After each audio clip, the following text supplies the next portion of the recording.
10 times Draco Malfoy went too far. Draco Malfoy is seen as an evil villain throughout the Harry Potter series, so nobody's surprised when he does something bad or out of hand.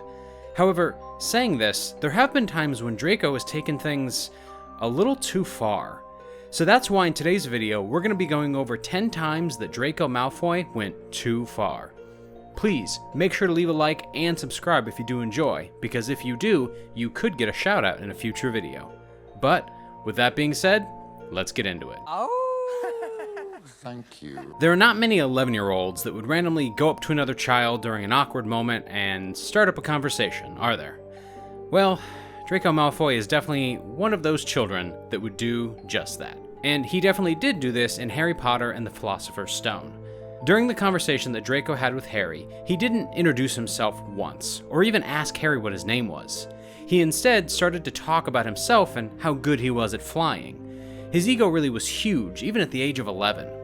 During the very short conversation he had, Draco managed to mention his father 3 times, which set up a pattern of behavior that Draco fans came to know and, I guess, love. He could have been a lot nicer and at least introduced himself first. Demental!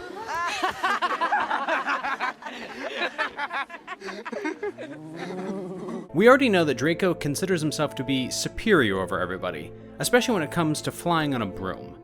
During his second year, Draco's father got the whole Slytherin team new Nimbus 2001 brooms.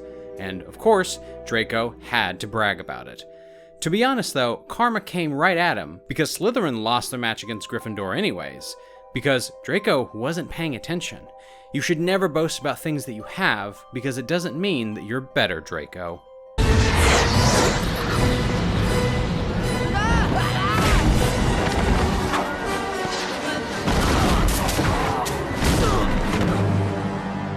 There's a particular scene from the Philosopher's Stone where Draco and Harry are going to have a duel.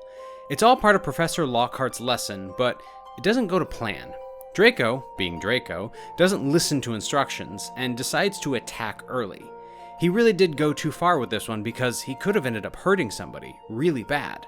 But I guess in the end everything goes well because Harry fights back, showing Draco that he won't be pushed around. There really wasn't any need for Draco to launch a snake at Harry though. But we do get to witness a pretty cool moment between Harry and the snake as he begins to speak in Parseltongue to it.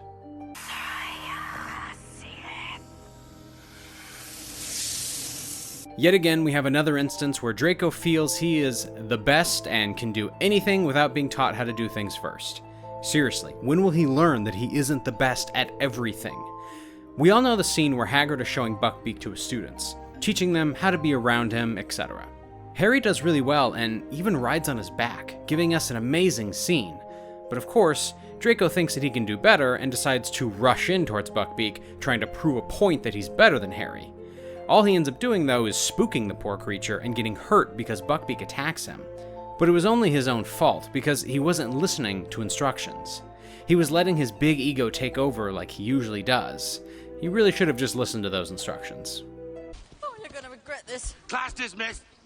You and your bloody chicken. Now, I have to say that one of my favorite moments from Harry Potter and the Prisoner of Azkaban is when Hermione has had enough of Draco and decides to show him what she's really made of.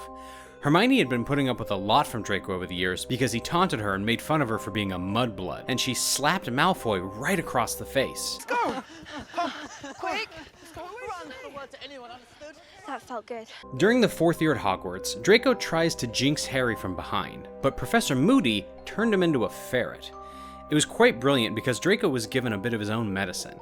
You would have thought at this point that Draco would have learned that bullying other students wasn't going to be tolerated, but no. Draco just never learns. I've got to say though, it was pretty funny to see him as a ferret, so props to Professor Moody for doing this, even if it was technically breaking school rules. Alistair, we never use transfiguration as a punishment. Surely Dumbledore told you that. He might have mentioned it. Draco made it very clear he looked down upon Hufflepuffs. He didn't like them one bit.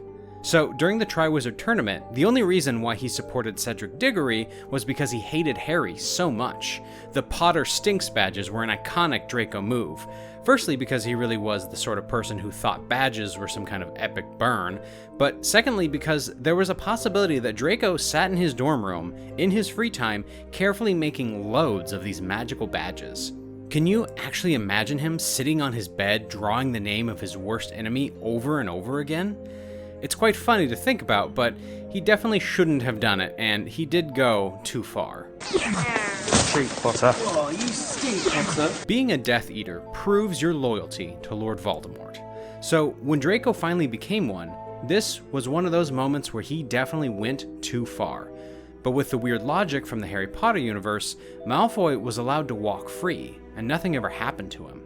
He even got the Dark Mark branded on his arm, serving as very clear evidence that he had sworn loyalty to Voldemort. He even helped with the murder of Dumbledore in a way.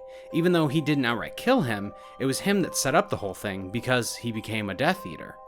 I only wish that he had never become one, because maybe he could have changed his ways and become a better person. Don't you understand? I have to do this. I have to kill you. By the time Harry Potter and the Half-Blood Prince came around, Draco had seen a personality change that was stoic and vengeful, as opposed to cocky and arrogant like before. This manifested into violence when he spotted Harry spying on him on the train to Hogwarts. Now, I agree that Harry was in the wrong for spying on him in the first place, but this was no excuse for Draco to physically assault him. Harry should have reported him for this, but he didn't, unfortunately, so Draco got away with it. Enjoy your ride back to London. During Harry Potter and the Goblet of Fire, Draco made life hell for Hermione and Hagrid by passing rumors to Rita Skeeter so that they could be published into the Daily Prophet. This turned the public at large against the two victims, and they were even met with violent repercussions from haters because of it. Draco definitely went too far with this one. I understand he is evil, but what were his true motivations for passing on rumors to Rita in the first place? Speaking of your parents, were they alive? How do you think they'd feel? Proud or concerned that your attitude shows at best a pathological need for attention? Well, anyway, that's all we have time for in this video. 10 times that Draco Malfoy went too far. Make sure to leave a like and subscribe if you did enjoy, and we will see you in the next one.